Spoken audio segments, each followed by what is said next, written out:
Please subscribe on my channel.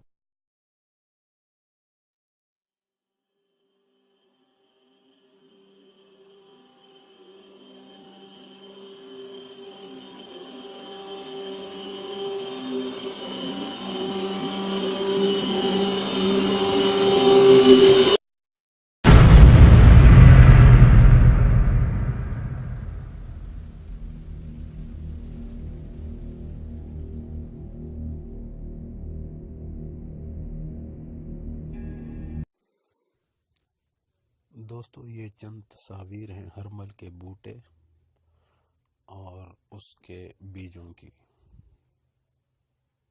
उसके पौधे की और उसके बीजों की।